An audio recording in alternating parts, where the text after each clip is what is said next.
Well, thank you very much. It's a delight to be here. I engage a lot with policymakers and diplomats and not enough with students, so it's great to be there. And I have to say, I woke up this morning thinking I'm terrified of having to speak to students, whereas I'm not terrified of having to speak to, people who are, whom we read about in the newspapers. So, yes, democracy and human rights is one of my topics. It's where I come from, I suppose, academically, and the European Union as well. So trying to put these two together is what I'm interested in. What I'd like to do today, before I actually start, is ask you a question. How do I go? Do I just press this? No? No, maybe... Maybe Chiara, please. Where is Chiara?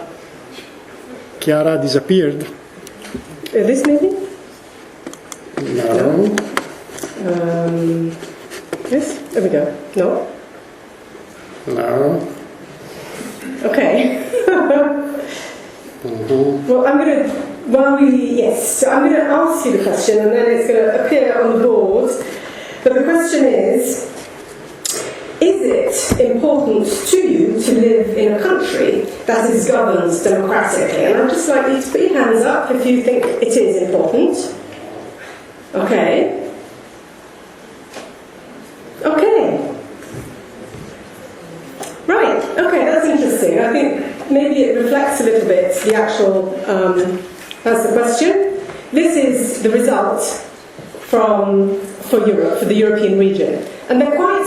big varieties. I mean, it is perhaps to be expected that in Russia it's less important, but also in democratic Europe there are quite big differences in perceptions of citizens about how important it is to live in a democracy. This is based on the World Values Survey for the period 2017 to 2022. That's when the survey was conducted.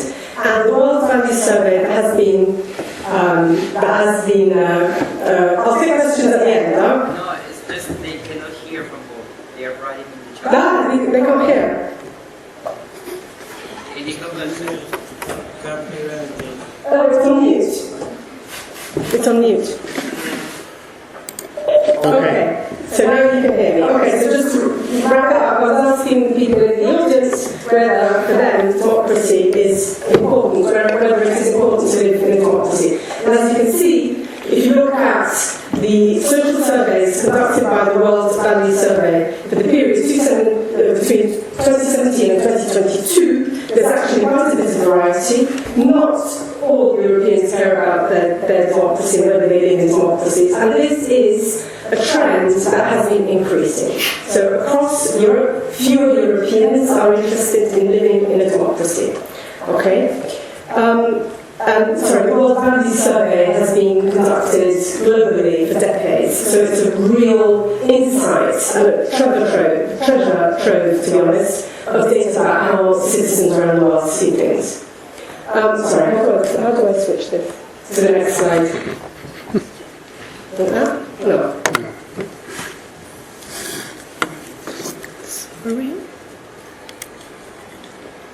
Okay, this one. With this, now it works. Okay. No. No? Is it possible?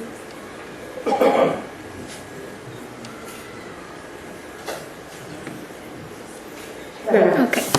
So, because of this trend, other research institutes have also been doing some research. And this is the Pew Research Centre 2017, which shows that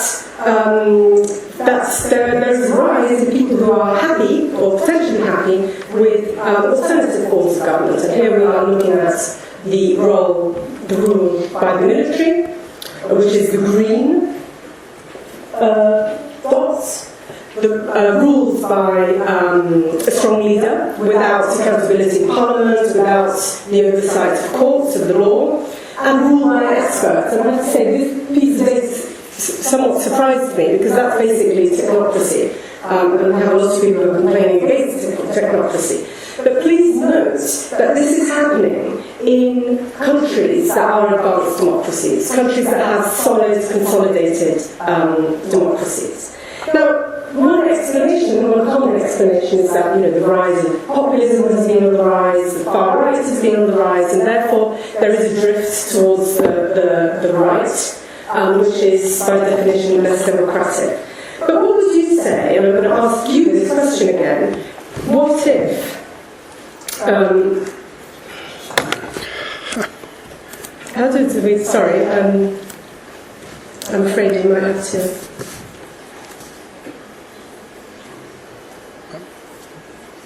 Andare avanti. No, next one, there we go. So which one is this one? Yes. Okay. So what if I asked you, are authoritarian states better equipped to tackle than democracies to tackle the climate crisis? Would you agree? I would say put your hands up if you agree. Nobody agrees? No? Okay. Well, I can give you what young people think these days. Well, first of all, this person is not very young, a climate scientist, who thinks that humans are too stupid to prevent climate change. But if you look at these statistics, you have 44% of young people between the ages of 16 and 29 who think that it would be okay to have a green despot, providing that despot would actually address climate change effectively. And if you include 30 and 40-year-olds, you're actually over half the population thinks that. These are quite striking statistics that I think make our understanding of what citizens want and of the challenges to democracy more complex. So basically, democracy as we have known it is being contested by authoritarianism, but it's also being contested within our own society. So we're having the notions and the practices are being contested by authoritarian states, interfering inside the affairs of democracies, but also within democracies there are signs of de-democratization. Now, the reasons for this are very complex, and it's not what I'm going to be talking about today. What I'm going to be talking about is how this affects European foreign policy, with a special focus on the European Union, but it goes beyond the European Union. In order to do this, I'm going to go through 4 areas quickly. The first is just sketch the international context, the backdrop of a global democratic recession that has been captured and analysed by the democracy experts. The second part I would like to look at is how authoritarian states use their foreign policy to undermine democracy. I think there's been a long-standing assumption that the interest of authoritarian states and of autocrats is to stay in power, and that in order to do that, they make a series of decisions on the domestic front. But increasingly they are using foreign policy in order to stay in power. So it's no longer just about the authoritarianism in a specific state, it's about how they act on the international scene. We're then going to look at the problem of democracy at home, what is happening in Europe, and what processes we see of de-democratization or not, what are the big trends there. And then finally I'm going to turn to look at how this affects European foreign policy. So, the democratic recession. This is not my word, it is Larry Diamond, who is one of the gurus on democracy. It is nearly 2 decades old, since 2006 that experts have been spotting this trend. There are 4 trends, in fact. One is the global backsliding. A growing number of countries that are backsliding from democracy, the end of the optimism of the post-Cold War period during which electoral democracies were gaining ground. Now there have been a series of coups that have reversed that trend, but also a degradation of democratic features of states. Since 2016, 3 times as many countries are moving towards authoritarianism rather than towards democracy. And fragile democracies also have seen very important reversals. Between 2010 and 2020, the countries that declined the most were Turkey, Nicaragua, Serbia, Poland, Brazil, Slovenia, Bolivia, Benin, Hungary, Mauritius. Okay? 5 of these countries are actually in Europe. As Freedom House put it in 2021, the international balance is in favour of tyranny. There is a regional dimension as well. This is the second big trend. What happens is that important states see democratic reversals, and these have an impact on the rest, the region, the neighbouring region. This can happen through bad governance, it can happen through corruption, abuse of democratic institutions, the impunity through which authoritarian leaders carry out their business. David Miliband, a few months ago, wrote an article which I thought was very powerful called The Age of Impunity. You can de-democratise without any condemnation. We've seen this, for instance, in Africa. There's just been a string of coups very recently. We've seen this in the Balkans over the past decade, that the quality of democracy has declined and it has affected the region more broadly. Third point is that the quality of democracy is eroding in advanced democracies, and that's the slide I showed you earlier about the openness towards rule by a strong leader or by the military or by a technocracy. According to Ronald Inglehart, who is another guru and also the inventor of the World Values Survey, the classic picture of historical picture was one in which democracy advances with modernisation. So the two were twinned. This is no longer the case. So that's a change in a very significant feature that has dominated 20th century history. And he calls this the most severe setback, democratic setback, since fascism. And then, of course, the fourth trend is the opposite of the democratic reversal, is that autocracy and authoritarianism is spreading. And there's a numerical dimension to this, but there's also a qualitative dimension, in the sense that the regimes themselves are being strengthened. Think of Russia today, but also in China, Turkey, Egypt, Saudi Arabia, Venezuela. It's happening all over. And in fact, some are saying that we're actually living through a third wave of autocratization. There's several implications of this, and I'd just like to point out a few of them. The first is quite interesting, that democracy is actually being captured by geopolitics and geopolitical competition. Narratives about democracy are increasingly playing a role in geopolitics. They're not just a secondary issue.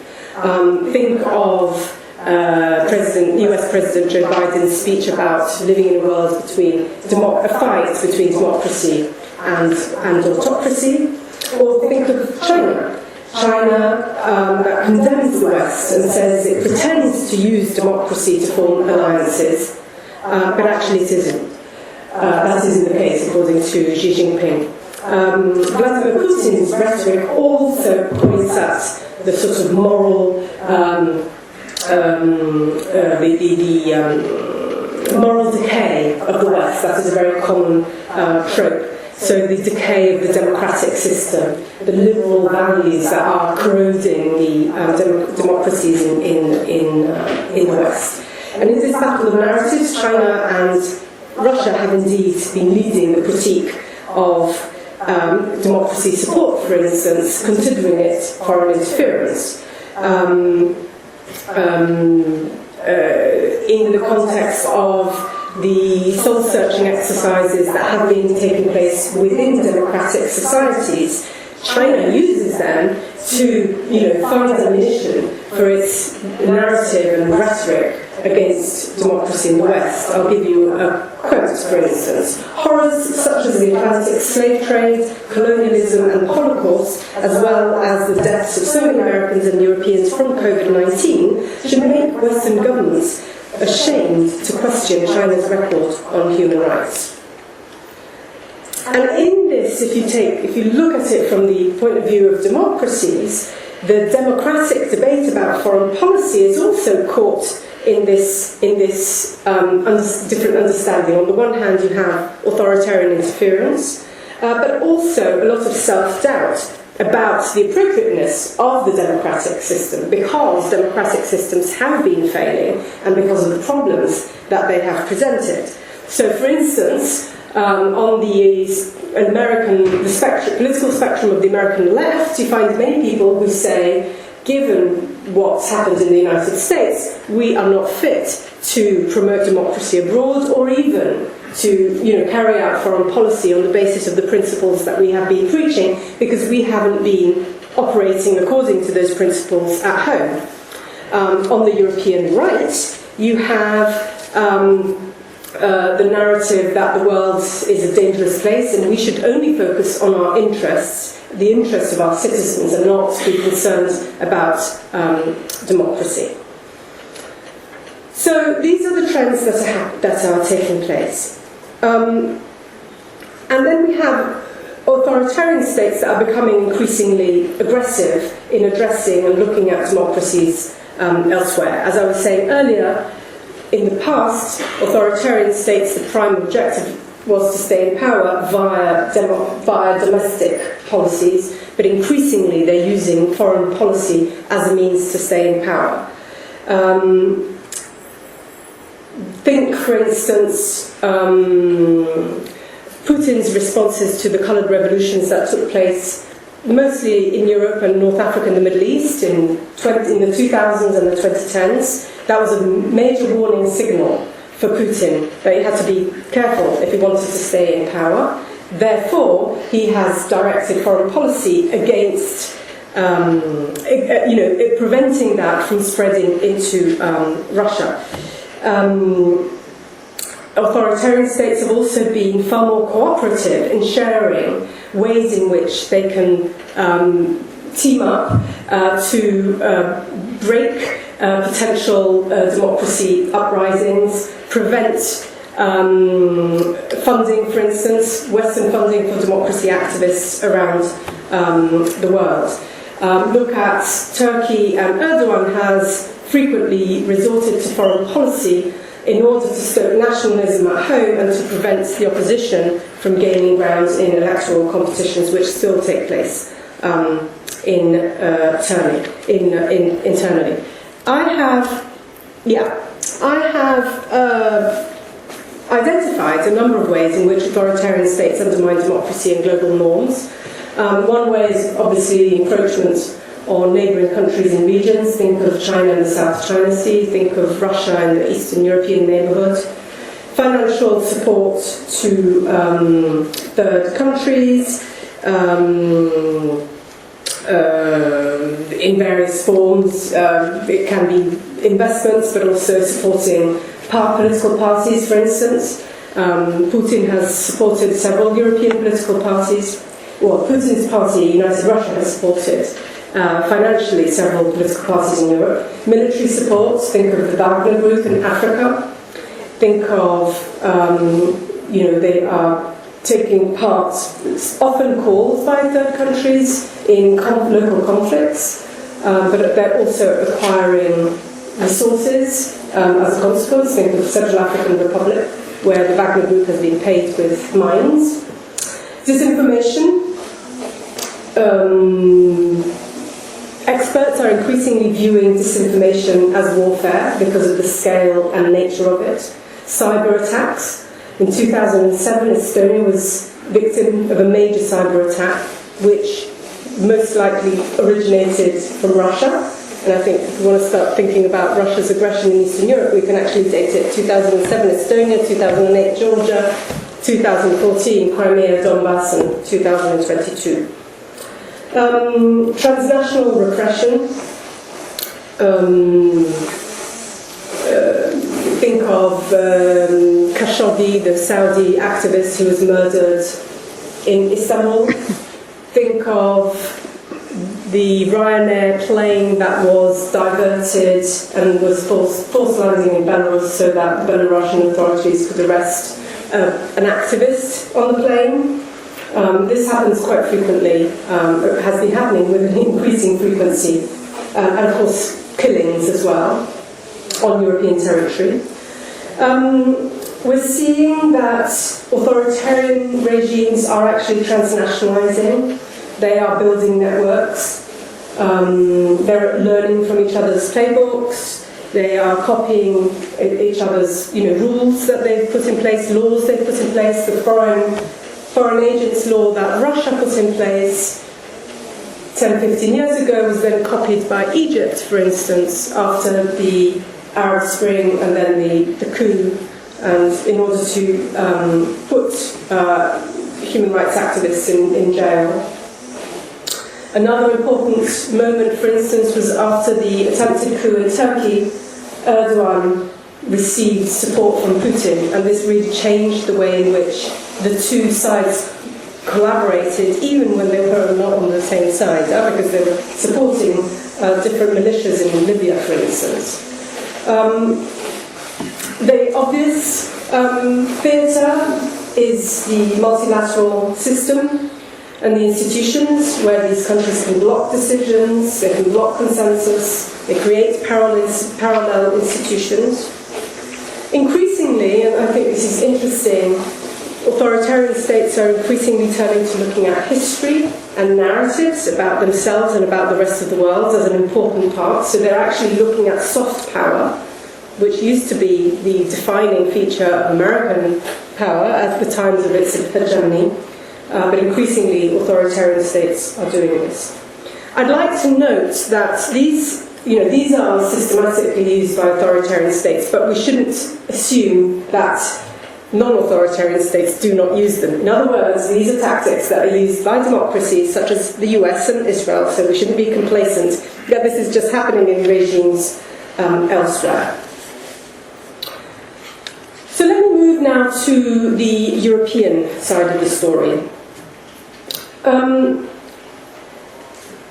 The EU in particular, but European states as well, have been stepping up action to counter the challenges to democracy that come from foreign interference, that come from authoritarian states that are trying to weaken Europe.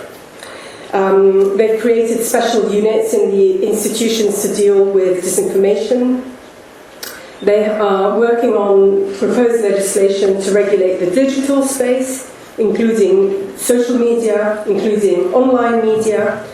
The next frontier is artificial intelligence. This is all work in progress, and there are a series of laws that need to be approved, some of which are controversial, some of which have been criticised by civil society. So this is, as I said, work in progress. There is action being taken. But it should not be assumed that the problem of democracy comes actually from abroad. After Trump was elected, a lot of Americans thought that it was because of Russian interference in the elections, right? So they were externalizing the problem. I think that we need to look also at the sources of of the challenges to democracy within. And if you look at the slides, if we look at what's happening in Europe, we see that democracy has been declining, and I mentioned this earlier. Of the 5 European countries that I mentioned earlier that have declined between 2010 and 2020, 3 are in the European Union: Hungary, Poland, Slovenia.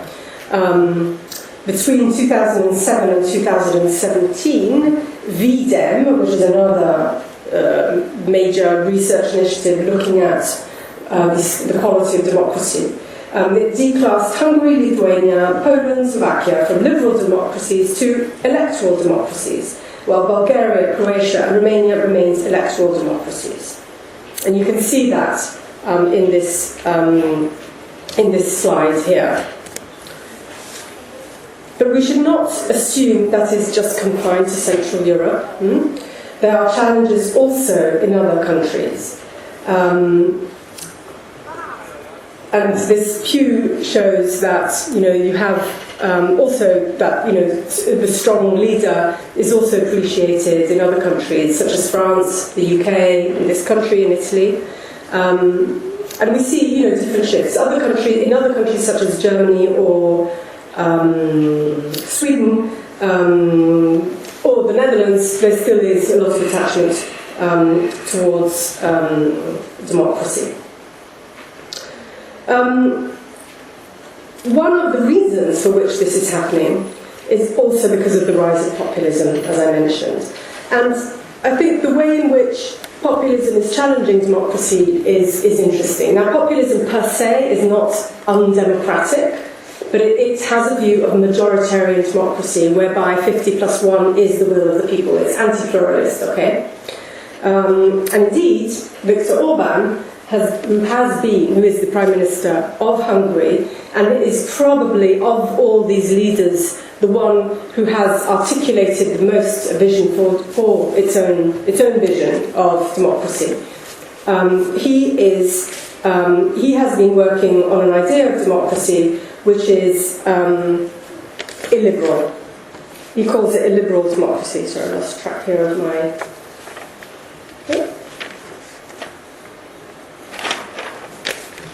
Sorry.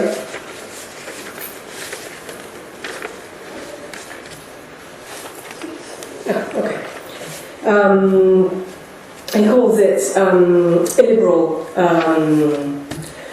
democracy. So it is, I mean, the way he defines it is essentially in anti-mode. It's not liberal, so it's not pluralist. It doesn't like social rights. It doesn't like LGBTIQ rights. It doesn't like families outside the traditional families. He calls it Christian democracy, but it's not the Christian democracy of the old sort. It's the Christian democracy around a very strong religious unit.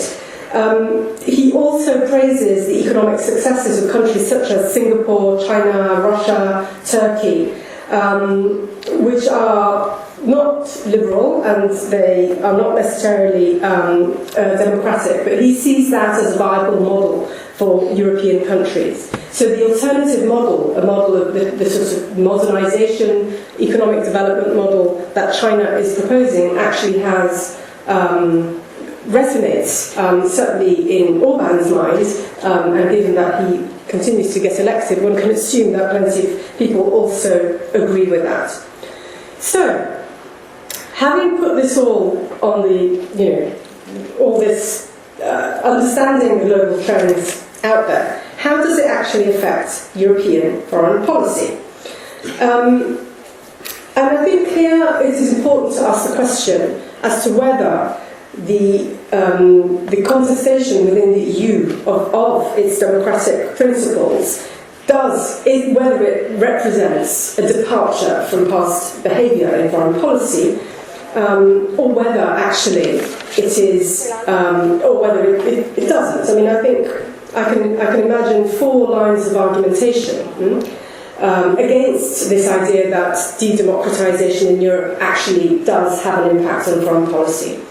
The first is that the studies on populism, and I have to say, I was on the impact on populism and foreign policy, I was in a group and we were the first to actually look at the relationship between populism and foreign policy. And we ourselves came to the conclusion that in the European Union context, the impact was far below the expectation on foreign policy.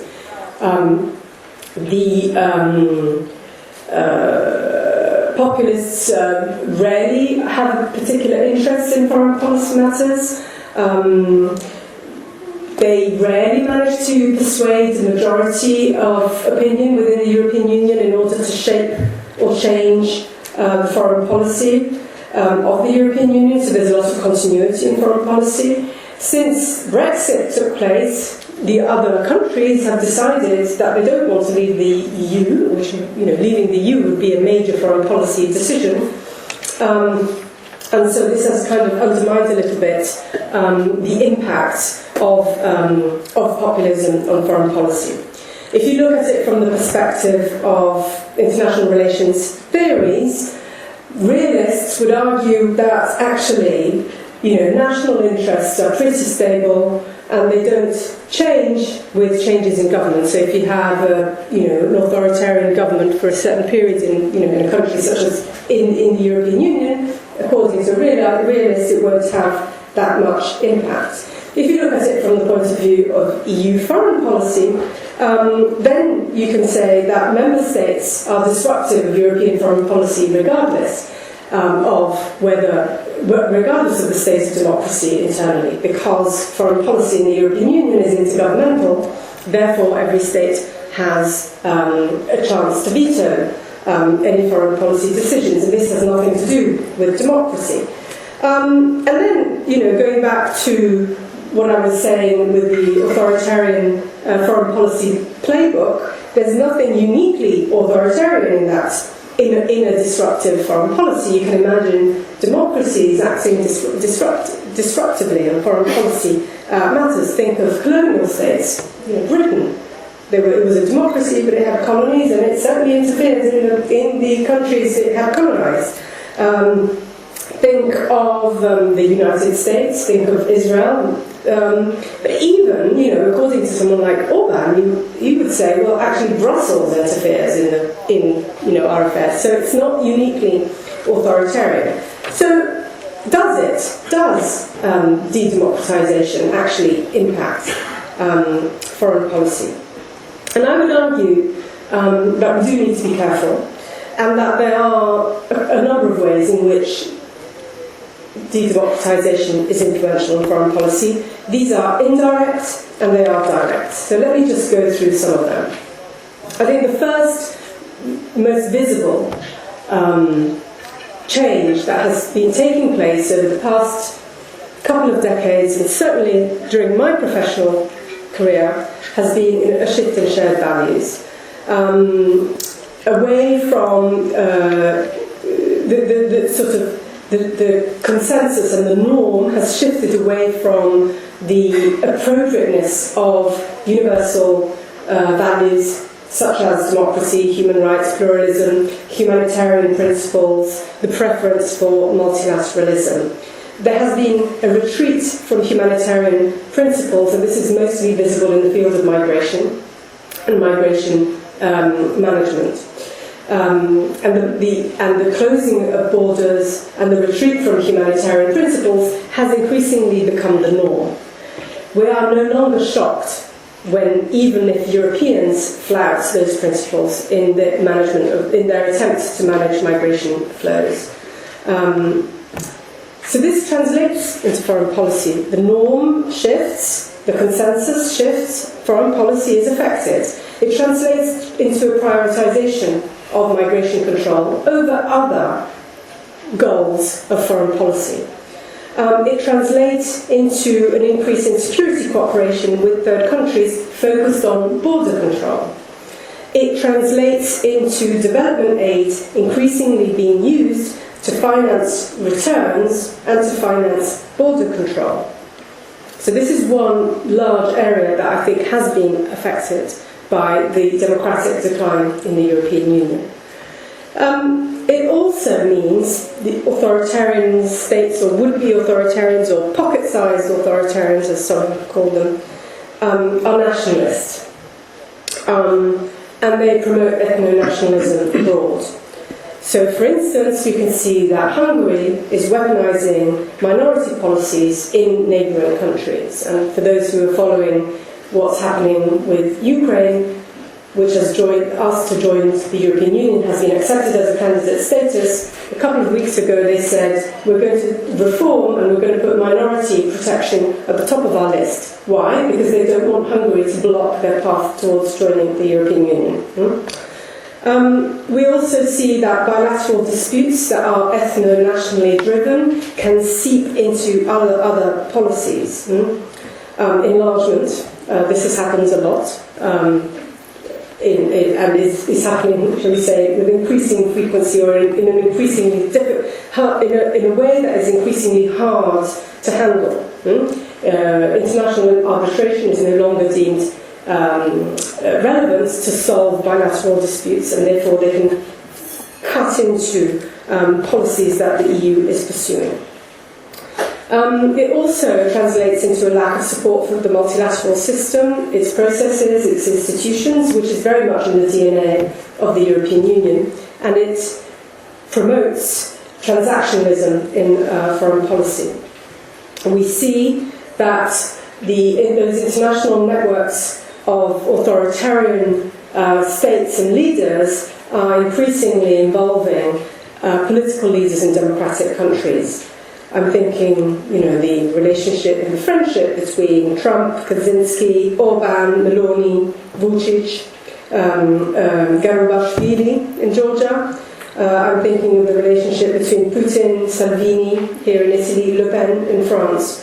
These are networks that are becoming more solid. So despite their nationalism, which ultimately means that they have contradictory goals, it's very hard for them to cooperate, but despite this, they are actually teaming up. We also see a deepening of relations with countries such as China and Russia. Hungary has opened door wide for Chinese investments in education, in higher education. And we also see that there are deliberate efforts to undermine the authority of the European Union and of the Brussels-based institutions. Orban's view of Europe is that so long as the EU provides financing for his own klepto-capitalist system, that's fine. But if the EU interferes in terms of rule of law or in terms of trying to team up to create a more common foreign policy, that he obstructs fairly systematically. And this is what has been happening. Hungary has repeatedly blocked human rights statements with respect to China, has repeatedly been blocking any document that has the words international migration in the text, has worked to sabotage unity on a wide range of issues, including European responses to Russia's invasion of Ukraine, has, when the Hungarian commissioner took office, he blocked for 2 years funding for the Palestinians. This is funding that the EU has been, providing for decades. And before we started, I saw a news alert that Palestinian aid is being suspended in light of what's been happening since the weekend. And he's been diverting, the Hungarian commissioner has been diverting funds that are directed towards independent civil society abroad to entities that are agreeable to governments that are highly questionable. We will see now, with Ukraine wanting to join the European Union, that there will be a new debate on enlargement, and it will be, the two modes of it will be, we need to enlarge for geopolitical reasons because of Russia's invasion of Ukraine, or we need to enlarge, but we need to make sure democracy is part of the picture in the enlargement process. Some countries will favour geopolitical enlargement to the detriment of democracy within the European Union, and they could push for a weakening of democracy more generally. And then finally, when democratic standards derail within the European Union, it does actually have quite an important reputational damage for the EU and for the EU's standing in the world. It amplifies the accusation of double standards that countries and people around the world have leveraged against the European Union, and which is, tarnishes the EU's image. So I think it's quite interesting that in both the theory of international relations and in the practice of international relations, I think that was my last slide, yes, democracy has always been a bit of a Cinderella discipline, or it has been seen as a bit of an idealist goal. Yet democracy has actually been at the cornerstone of Europe after the Second World War, after the end of the Cold War, and Europe itself has been at the same time a laboratory and a pillar of the multilateral system with democratic principles underpinning it. So actually protecting democracy in a dangerous international environment is a hard interest. And then perhaps one could think about reforming it to make it more relevant, to make it more inclusive of citizens, countries around the world. And that perhaps is an idealist goal, but it is one worth pursuing. Thank you very much.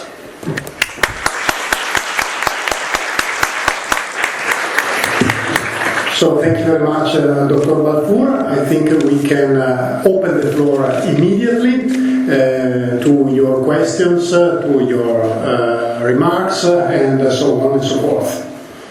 So, of course, also students attending online can intervene or in some way, that is typing their questions or taking the mic.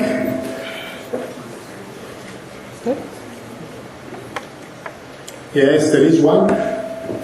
Okay, so can you introduce yourself and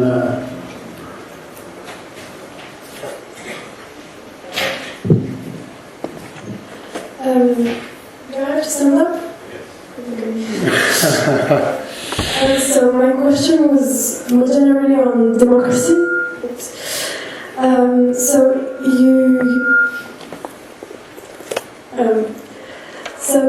You have talked a lot about.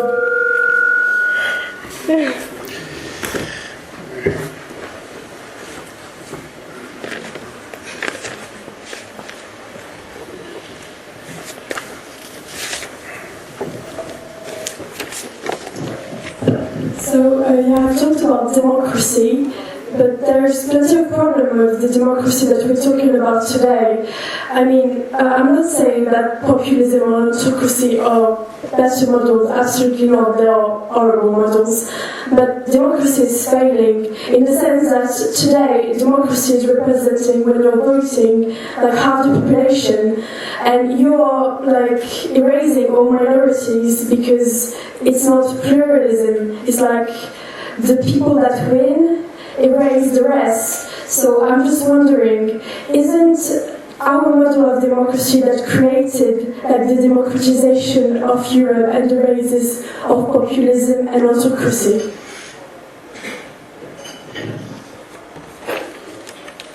Should I go? yes? Okay. So, no, yeah. Thank you for that. No, and you're absolutely right. Democracy is in crisis. The idea of democracy is in crisis, and the practice of democracy has been in crisis. I think on the minorities, so I think what we're seeing in Europe is actually a fragmentation of the political spectrum. So to an extent, if you want to go, if you look at certain countries, think of Spain or Germany or Italy, there are many more political parties than there were, or even France, there are many more political parties, so there are options out there. But none of them are performing, or governments are not performing in such a way that people actually can be bothered to go and vote. So you've got a bit of a gap there. You've got governments that are de facto minority governments because people are not voting for them. So you have a crisis on the one hand, maybe more of a societal crisis in the relationship between citizens, political parties and governments that has been eroding, and there's signs of this since the 1980s that this has been happening. So the representation part of it has happened. Then you have a crisis of people not actually going to vote. And then in some cases you have government of minorities that are de facto government of majorities, but that is the illiberal element. And that is the parts that I'm criticising for, and I'm saying this is where if we turn towards illiberalism, then moving away from pluralism, it will not respect the diversity that exists in our societies, and that is a form of de-democratisation.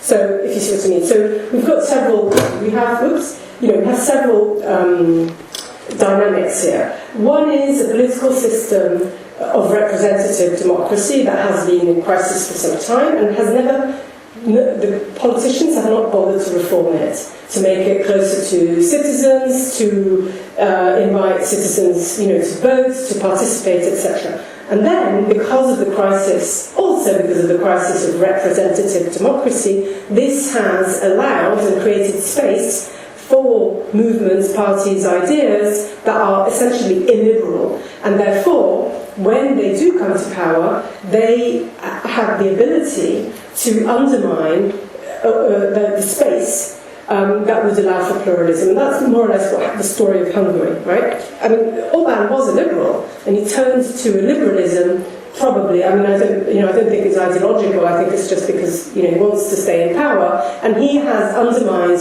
the space for opposition, the space for different opinion, etc., etc. So that's when the illiberal dimension or the majoritarian democracy concept works against minorities. But of course, yes, representative government has been in need of reform for a long time.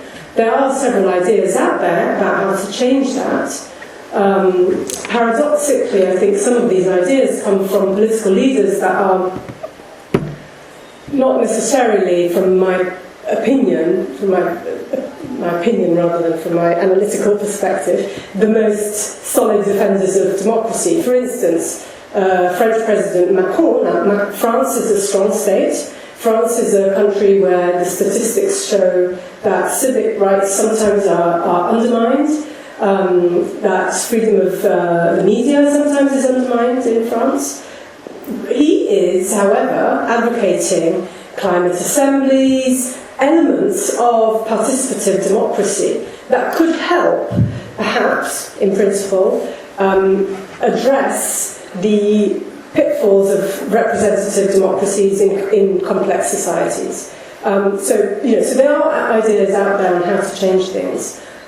It's rare that people in power are actually going to propose reform. The context in Europe for the past 15 years or more has been one of brittle policies in which governments have lost power very easily, are very frequently running minority governments. So it's very difficult to invest in longer-term projects, politically, I mean. So that's the unlikely source that is going to come from above. But yeah, there are ideas out there on how to reform representative democracies and make it more inclusive and more representative of diversity. The other thing, I think, is that some of the research shows that there are gaps between younger generations and the older generations. The older generations are those who care more about democracy. The younger generations are those who maybe have lost trust. I mean, here I have to interpret, but they are less interested in democracy, and they see the failure. They see the failure of governments to address things that the younger generation cares about, such as climate, for instance. So that's also something to take into account. Okay, thank you. Other questions? Yes, there is one there.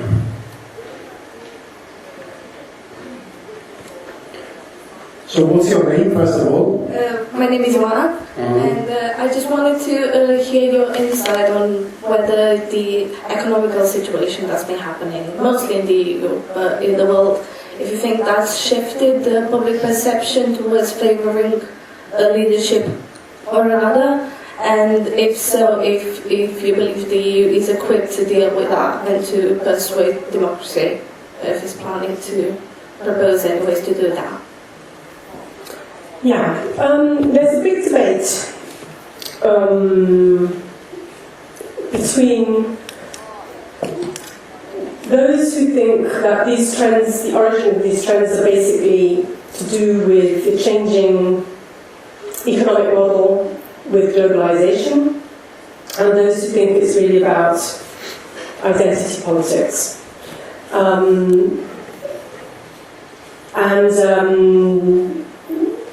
If you look at different places, you get different answers. I mean, if you want to look at it empirically. Both feature strongly. Should we say, would-be authoritarian leaders working in democratic systems jump on the wave that is most convenient to shooting them to power? So it depends a bit. Migration was a big issue, I think, in Europe. But if you go to the United States and you look at the famous Rust Belt and what's happened there because of the loss of jobs in certain areas, or if you go to the UK as well, then you have, I think, a strong economic argument in favour that suggests that disillusioned citizens are voting for strong leaders, regardless of whether it's actually in their economic interest or not. I have to say that I've been espousing a third line of arguments that actually part of the reason for which this happens is that there is insufficient democratic accountability or choice in choosing, in deciding how to deal with globalization, migration, housing problems, and that actually if one had the ability to put in motion policies that are better addressing simultaneously the international level but also the local level, and if there was citizen voice in those processes, then you could actually prevent some of the consequences of globalization, be it on the economic front, be it on the identity politics. So the debate is shifting. I find in Brussels in particular, which is where I am based, and in the European Union, it's a very superficial understanding of what the trends actually are.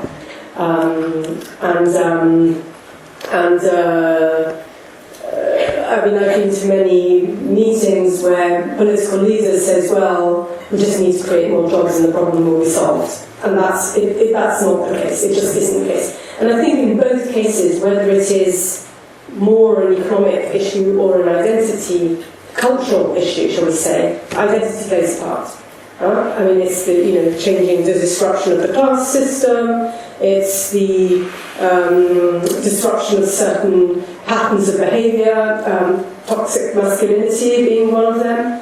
Religion can play a role as well. So there's a variety, I think, of reasons that compose this. So it's difficult because there's no real general. There are general theories, but then when you test them on the practice, they don't always work in every place. So one has to be, I think, a little bit flexible in terms of what kind of theories we use. Okay, so thank you, Johanna, and thank you, Rosa. Any other question?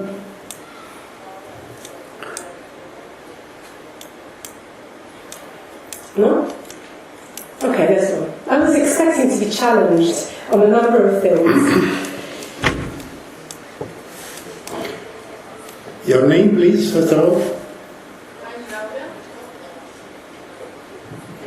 Hi, I'm Laura, and I wanted to know, what do you expect the direction will take in these kind of democracies that are kind of denying the democratic system, and what's the goal that these kind of for example, it was told that the European states that joined the European Union from 2004, I think it is, they are taking this kind of direction of denying democracy. So what do you think is the path to be followed in order to not keep going with this tendency? Yeah. That's a difficult question.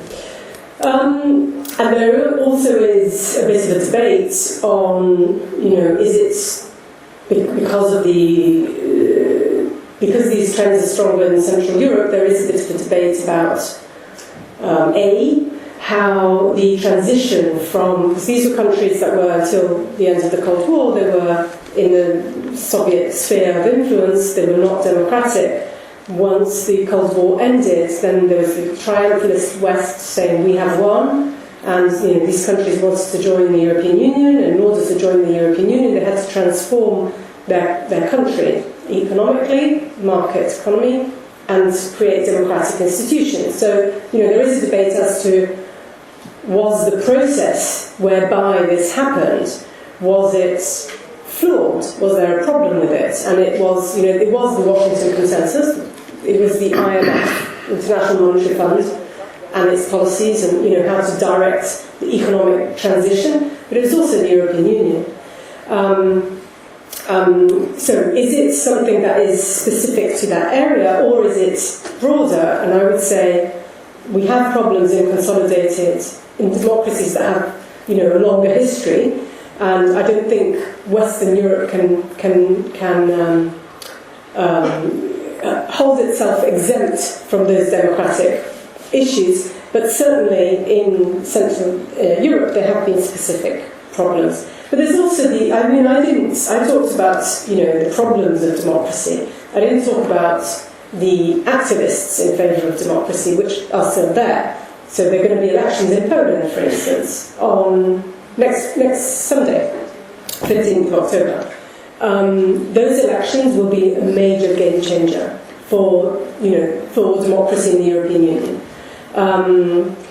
There are the EU has a few tools to penalise countries that deviate from the democratic standard. It has been very, very, very timid in using them.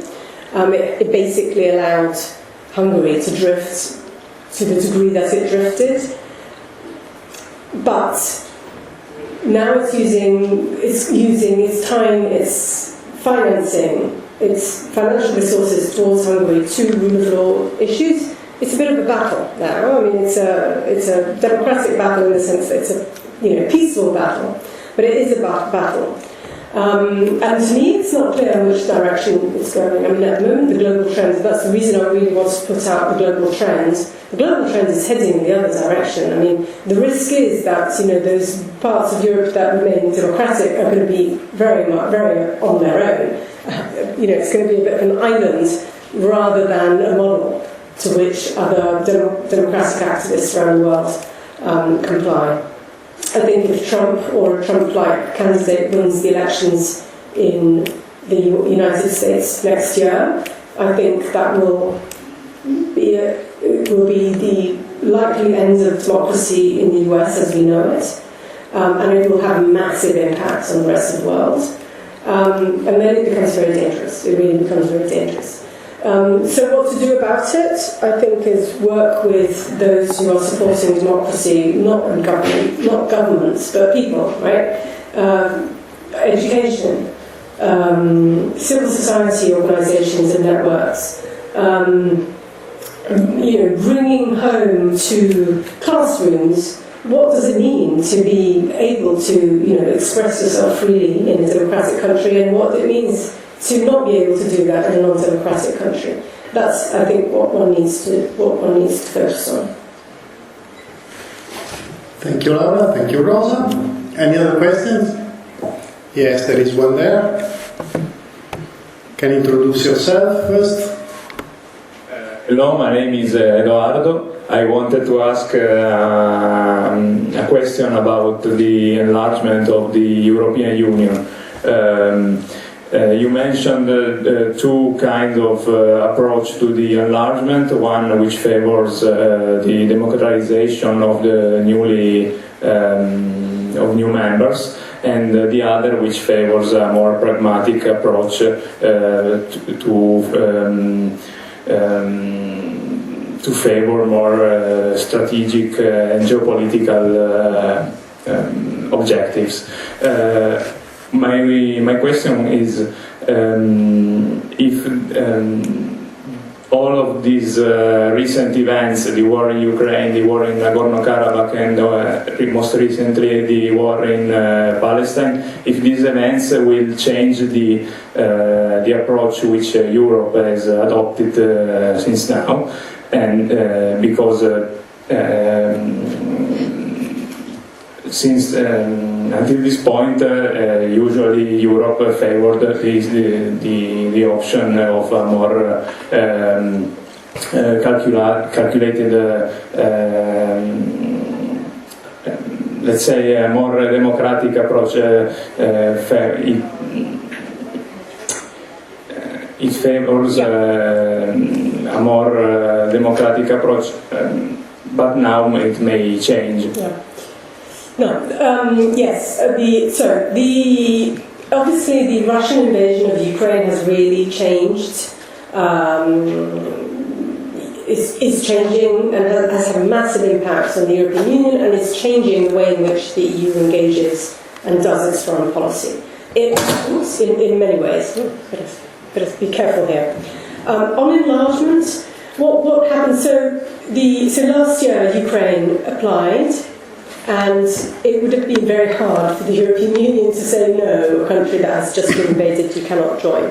So at that point in time, it was quite a symbolic message that Brussels wanted to give. And then, now that the process is moving, Ukraine, it's quite extraordinary actually how much reform the Ukrainian government is able to pursue whilst being at war. And they're taking very seriously all the anti-corruption requirements that the EU has put forward, the minorities issues I mentioned during the talk. So they're actually moving forward quite quickly, and by the end of the year, the EU is supposed to say whether Ukraine can start accession negotiations or not.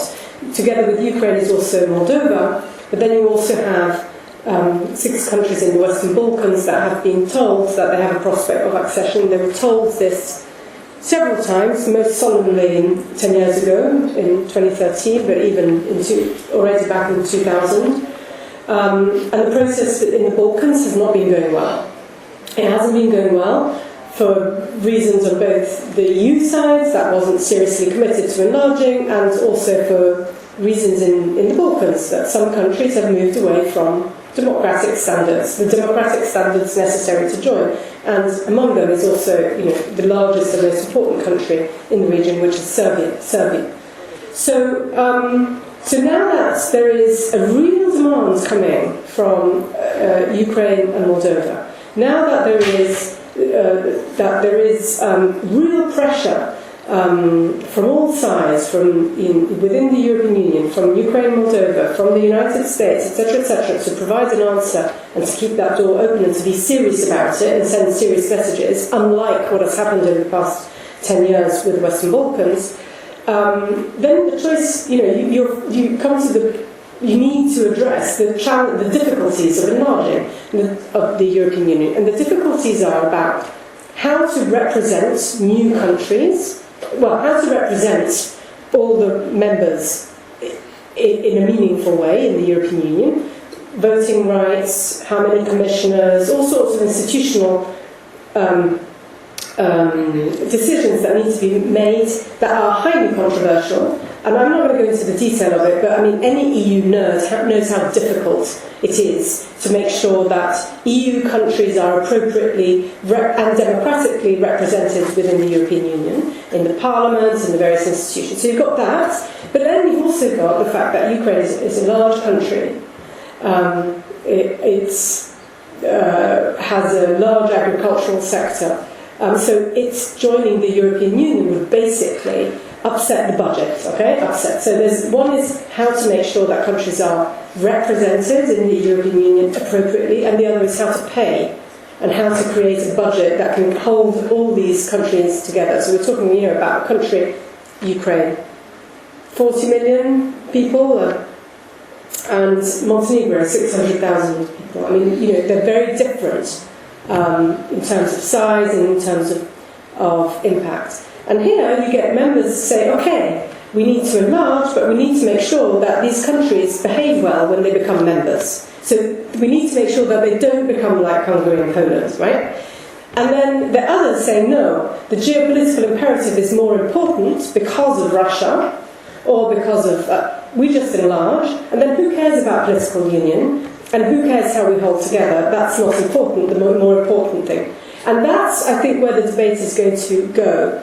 Very significantly, France has been a country that has traditionally been quite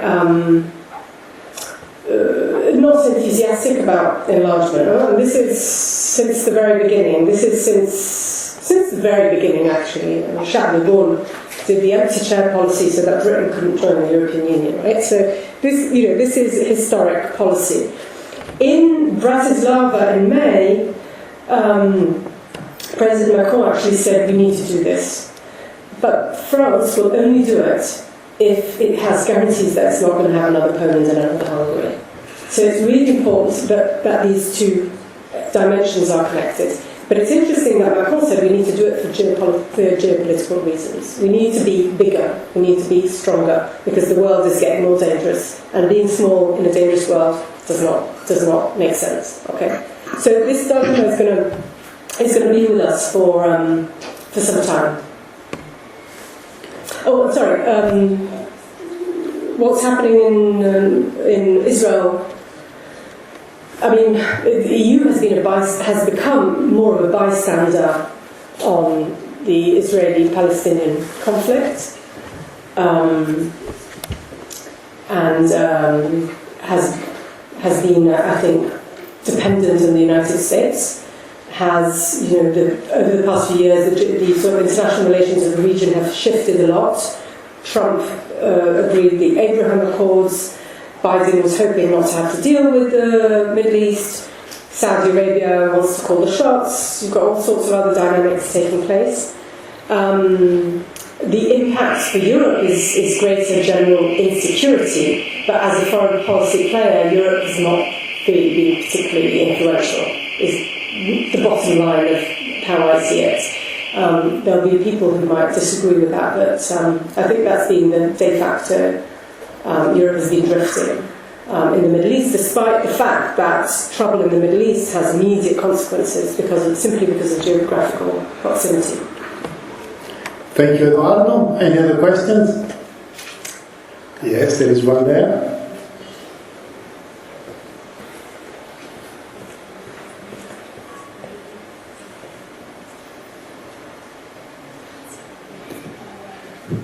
Hi, I'm Rebecca, and I was wondering, staying on the topic of Israel, I don't know if it is a sensible question and a comfortable question, but I think it's important to address the elephant in the room, that is, Israel is commonly seen as a democratic state, as we know it, but it has employed military violence against not only against also civilians for many years, and now in light of recent events, it may employ violence on a grand scale against not only the terrorists of Hamas, but also civilians on a grand scale. So the question is, can we still call it a democracy? Isn't it kind of organized democracy to still call it democracy? Good question. I don't have an answer. No, it's a very good question. I mean, yes. And, when I was doing my decalogue of, authoritarian, doesn't work, authoritarian foreign policy, I said, hang on a minute, because Israel does this, the United States do it, and, probably Britain does it as well with some of these, extrajudicial killings, etc., etc. And I guess one could say that it is partly a consequence of the fact that democracy studies have been considered sort of, second tier by comparison to international relations and sort of big realists, etc., who are not interested in the quality of democracy. Therefore, the performance of democracy in foreign policy has never really been included in the analysis of what makes a country democratic. So if you look at all the literature on what is a democracy and democratic theory, it doesn't really include much in foreign policy at all. So maybe there's a glaring gap there, and you've spotted it.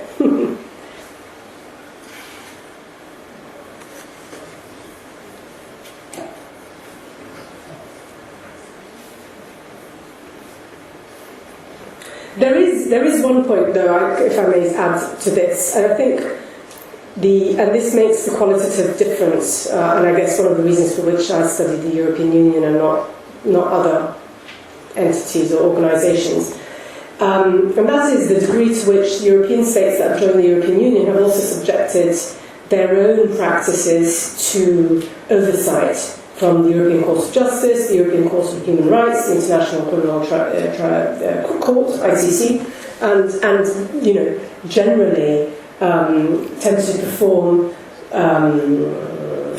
in the multinational system. Well, you tell me. I mean, this is your area, but I mean, I think the type of behaviour is different. And of course, for instance, the United States has been obstructing a lot of the international organisations of the multinational system, has not ratified the Rome Treaty for the International Criminal Court, nor has Israel. So there is a different... what the European Union has done is taken the concept of sovereignty to a slightly different level and accepts the supervision, oversight, jurisdiction of entities beyond the state. whereas authoritarian states do not do that by definition, would not do that by definition. Right. Do you want to add Thank you. Thank you, Rebecca. And any other questions? Okay, yes, there is one there. Does it work? Okay. My question is linked to what has just been said. So we have sort of the European Union has put itself on another level. We have the courts of justice and all of that, but then we have also delegated the management of migrants' flows to other entities outside of the Union that are not held accountable and do not uphold to those standards. So how do we reconcile being this force of democracy or presenting ourselves as such and then actually letting other entities such as the Libyan Coast Guards or whatever take care of our own issues and problems? Yeah, I mean, that is the reputational damage. It's massive reputational damage, which is also hard to recover. And it is... I mean, I have to say, on the migration issue, a few years ago I did some research on public opinion. And I'm sorry, on public opinion and whether public opinion influences governments or not. And I looked at trade and I looked at migration. On trade, there was a lot of public opinion that was against, and the case I looked at, there was TTIP, which is a transatlantic investment agreement, transatlantic trade and investment agreement with the United States that Trump ended, but Europeans were not happy with it. And then there was CETA, which was the trade agreement with Canada, which was blocked in a Belgian regional parliament.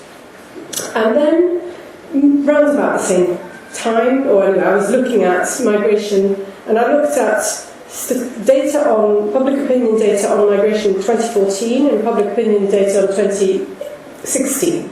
So in between, you had 1 million Syrian, Afghani refugees arriving in Europe, and then 80% were Syrian and Afghans fleeing conflict. Okay, they were depicted in the media as migrants trying to steal benefit. This hordes coming through.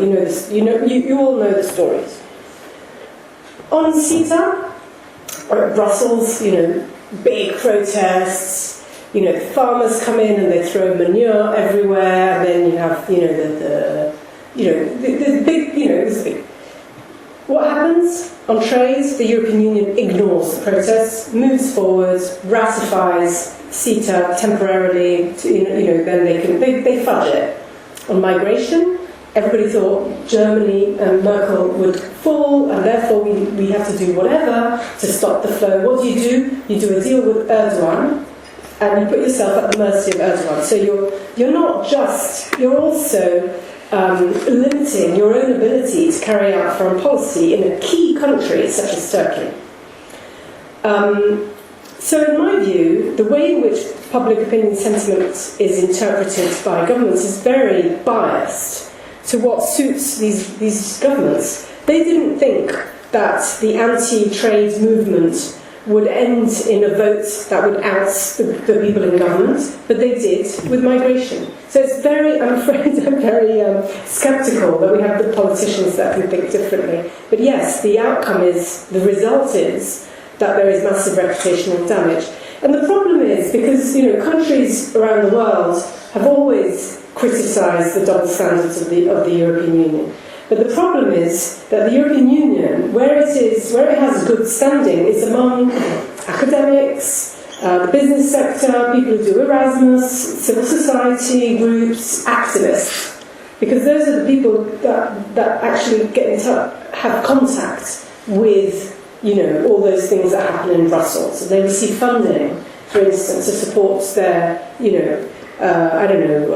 organic farming women's group in Africa. That is among those people that the EU has good standing. So if you're going to pursue policies that are going to harm them physically, regardless of all the treaties that you've signed and conventions that you've signed on, respecting humanitarian principles and the rights of migrants, etc., then you're really damaging, and that's what's happening. Thank you very much. Maybe the question.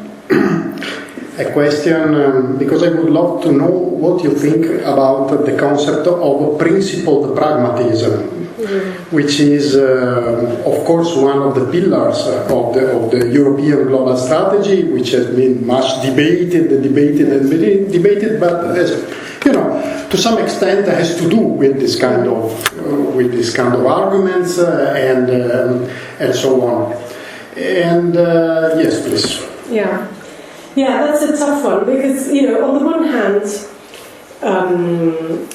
the rhetoric coming from European leaders, more so in the past, less so now, has been a little bit airy-fairy about, how much we believe in democracy and human rights, etc., which is, in contrast to what the EU was doing. On the other hand, I think we need to recognise that politics is also a dirty business, that sometimes one has to make choices. My question is, do we need to actually put that in writing? I mean, do we actually need to, because it's a little bit,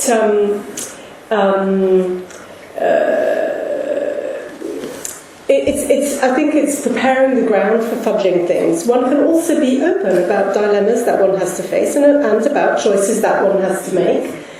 Entities like the European Union have to, and one can be open about it. So I think it would be more healthy, rather than say, oh, well, yes, we have these ideas, but we don't practice it because we have principled pragmatism. I think it might be healthy to actually have a discussion about it. I think it would be interesting to engage people a lot more on foreign policy discussions, precisely because foreign policy is now so much part of our domestic setup. There's this separation between foreign policy and domestic policy. That's gone. That's a thing of the past. And so we need to be more cognizant of the choices that we make and the consequences of certain choices. And work on those perceptions, because honestly, I was in Brussels and during the so-called migration crisis. Policymakers in Brussels really thought that the EU was going to collapse. They really believed it, and so the sense of emergency they had was such that they really had to act in a certain way. And so, and at that point, for them, obviously, saving the European Union was more important than anything else because of the consequences. But perhaps if you have an engaged discussion as to why you think that, as to why it is that, managing 1 million people is doable, yeah? So why is it that governments could not do it? And why did they... if you see what I mean. So I think it would be more interesting, to have more open discussions about foreign policy and domestic politics. Okay. Any other questions? Okay, another one there.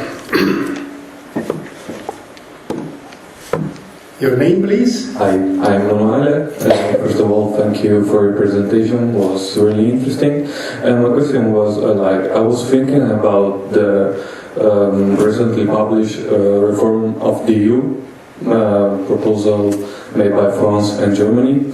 And my question was, this proposal can actually help the European Union to manage the liberal tendency in countries like Poland or Hungary, or just a way to say, okay, we don't need to bother more about those things, let's put them aside and let's be more pragmatical and just like that.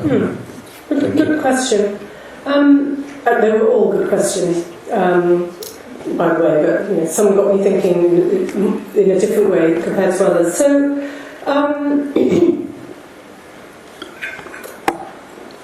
I think the paper is... I I think it's an interesting attempt to move forward on a discussion that has been very stuck. But for me, it is quintessentially Franco-German. And I would imagine that, in fact, I know that it's not well received in certain parts of Europe, but the Franco-German relationship has always been considered the engine of European Union integration. And the fact that at the moment, in fact, they're meeting today, they're having a 2-day since last night, I think, Scholz and Macron, because the relationship really hasn't been functioning. But I think that it has long been the case that even if it is a necessary condition, it cannot be the only condition. It will not be nothing happens. We've got to include other countries as well. And this exercise is really focusing on Franco-German concerns. They look at taxation and they look at foreign policy, 2 issues. Neither of them need to be reformed in order to enlarge. Neither of them.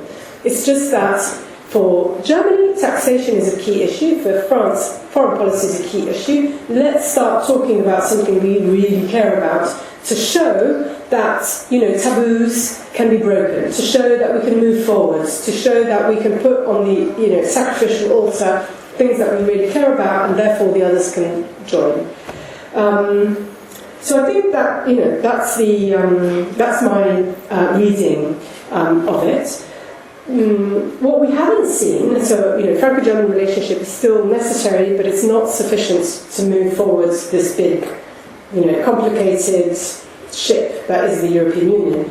But what we haven't seen emerge is other groups of countries steadily taking the lead, right? So, for instance, there's been a lot of talk about because of Russia's invasion of Ukraine about the centre of gravity shifting east, and of course, if Ukraine were to join, that's a major shift geographically. But we haven't seen Poland saying anything about or much about the Middle East. We haven't seen, I say Poland because it's the largest country, it's an important country, etc., etc. It's not in the euro. What say do they have on, monetary, economic policy? And that's what you need for leadership. So what you're seeing is sort of constellations of leadership popping up in an ad hoc fashion on certain policies, but not on others. And that's not a way to, that is a sort of fragmented European Union which, it can work. I mean, I'm not saying it won't necessarily work, but it's not, that's not the European Union that France and Germany is imagining. And I think for France and Germany, it would be... Germany has a traditional policy of actually wanting to hold the whole thing together, especially Merkel. That was her goal. But for France, it could be a smaller union, providing they can... Or a union of concentric circles or differentiated, blah, blah, blah. And that is a very likely direction of travel. Simply reflecting realities. And reflecting the fact that, so long as, depending on the outcome of the Polish elections, so long as Orban is in power, these 2 countries will not want to integrate further. Whereas others will require it if they want to do all the things they say they want to do. Because we've talked about democracy, that's not something that people want to do. Some want to do foreign policy, some want to look at security of the economy. There are all sorts of dossiers that are moving, and they might just move forward without everyone on board. Okay, so thank you very much. I think our time is over. And so thank you all. Thank you, Dr. Balfour. Wonderful lecture, wonderful questions. And that's it. Thank you very much.